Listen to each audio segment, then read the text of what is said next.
მივიღებ 0 არგუმენტს, 0 არგუმენტი გამოწერაზე და 0 არგუმენტი კომენტარის დაწერაზე. აუცილებლად. ვერანაირი არგუმენტი ვერ მოვისმინე თქვენ გარო არ დამიკომენტაროთ.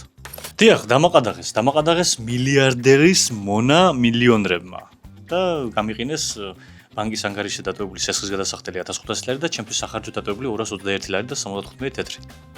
ძალიან საინტერესო იყო, როდესაც შევედი მობაილ ბანკში, ყველა ჩემი პირადი ქონება განულებული იყო, მაგრამ სესხები ისე იყო ზუსტად. 3ჯერ 5350 ლარი მაქვს გადასახდელი, ამიტომ რევოლუციასაც ვეღარ დავასპონსორებ.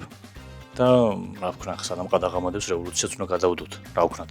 ახლა ყადაღაც გინდა და რევოლუციაც ეგრე არ არის. შალო პაპუაშვილმა განაცხადა, რომ 48-ისა რომ 50-ის ვარო. სხვა პრობლემა ვერ დაინახა შალვა.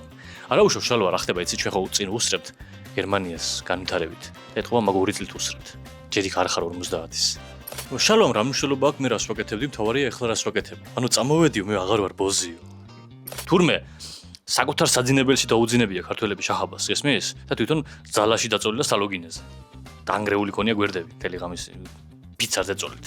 რავი, აპოლიტიკურს რო უთხარო, აგერ მისაღებ ოთახში ხანძარიაო, გეტყვისო ფეხებზე არ მგიდიაო, მე აგერ საძინებელში ვარ ჩემთვისო.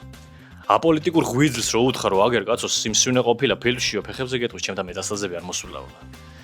ეგ არის აპოლიტიკური.